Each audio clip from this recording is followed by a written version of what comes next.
सदियों पहले की बात है। राजा चक्रसेन प्रतापगढ़ का राजा था। राजा की इकलौती संतान उसकी पुत्री रागिनी थी।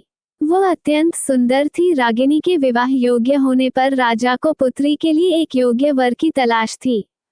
राजा एक ऐसा बुद्धिमान वर खोजना चाहता था जो उसकी पुत्री से विवाह के पश्चात उसके राज्य को भी संभाल सके। राजा ने ऐलान किया कि जो कोई भी राजकुमारी से विवाह करना चाहता है वह संसार की सबसे मूल्यवान वस्तु लेकर आए। अनेक राजकुमार कई मूल्यवान वस्तुएं लेकर राजा के समक्ष उपस्थित होते रहते थे, किंतु राजा ने सबको नकार दिया। राजा को यकीन था कि एक दिन कोई न कोई योग्य युवक इस शर्त को जरूर पूरा करेगा। एक दिन उसी राजा के राज्य के एक गांव के किसान के पुत्र रमन को राजा के इस शर्त के बारे में पता लगा।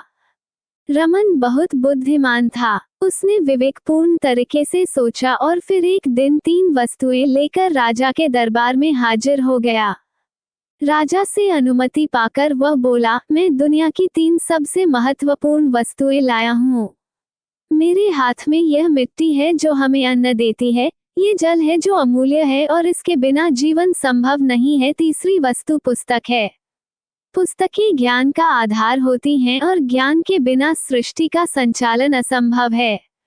रमन की बुद्धिमत्ता से राजा प्रभावित हुआ और उसने रागिनी का विवाह उससे करके उसे राज्य का योग्य उत्तराधिकारी घोषित कर दिया। सार यह है कि बुद्धि, विवेक